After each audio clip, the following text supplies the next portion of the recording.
اور میں خوش ہو کر کے اپنی بادی شعیبہ کو اس انگلی سے آزاد کیا تھا۔ میں نبی کی میلاد پہ خوشی منایا تھا اور میں نے بادی کو آزاد کیا تھا۔ جب نبی کا میلاد کا دن آتا ہے، 12ویں شریف کا دن آتا ہے، میں نے اپنے بادی کو خوشی میں آزاد کیا تھا، تو اللہ تعالیٰ میرے عذاب کو کم کر دیا ہے۔ اب میں پوچھنا چاہتا ہوں، ایک بددین غیر مسلمان، ایک کافر انسان اگر نبی کی میلاد مناتا ہے، اللہ اس کے عذاب کو ہلکا کر دیتا ہے۔ ارے ہم تو مومن ہیں، ہم تو مسلمان ہیں، ہم تو سنی مسلمان ہیں۔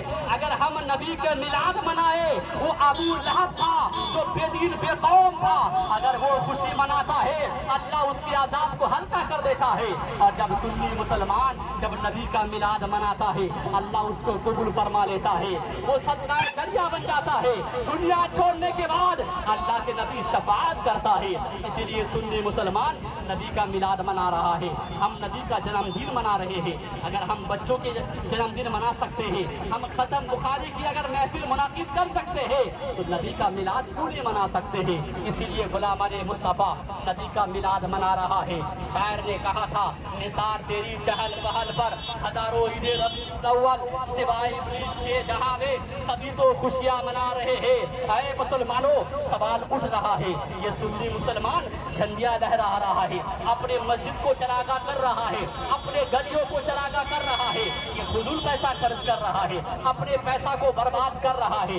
جو لوگ سوال کر رہا ہے، میں اسے پوچھنا چاہتا ہوں، اگر نبی کی میلاد پہ اگر ہم لائٹنگ کر رہے ہیں، ہم پیسہ برباد کر رہے ہیں، آپ سے پوچھنا چاہتا ہوں، تم اپنے شادیوں پہ، اپنے گھر کی کسی تقریبات میں تم لاکھوں روپیہ خرچ کر رہے ہو، تمہیں حدیث یاد نہیں آ رہی ہے، وہاں فضول پیسہ خرچہ نہیں ہو رہا ہے۔ اگر سنی مسلمان نبی کی میلاد میں لائٹنگ کر رہا ہے، نبی کی میلاد میں جلوس نکال رہا ہے، آپ کو حدیث سمجھ میں آ رہی ہے، حدیث تلاش کر رہے ہو، تو مسلمانوں، جس دن تم اپنے دیش کے لیے جھنڈیاں لہرا رہا تھا، کون سی حدیث میں تم نے دیکھ لیا، کون سی حدیث تم نے پڑھ لیا؟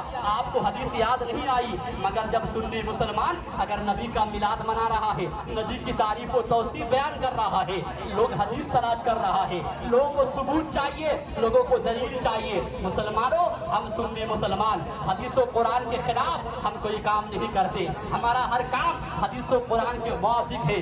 اب سنو مسلمانوں، دلیل نوٹ کرو۔ امام زرقانی اپنی کتاب میں مقام نبوت کے اندر آپ لکھتے ہیں، ایک یہودی جب وہ کسی سفر سے مکہ آیا تھا اور حضور کے میلاد کے دن، یعنی کل صبح حضور پیدا ہونے والے ہیں، آج رات وہ یہودی عالم ایک تارا دیکھتا ہے جو چوتھے حجاب پہ جگمگا رہا تھا۔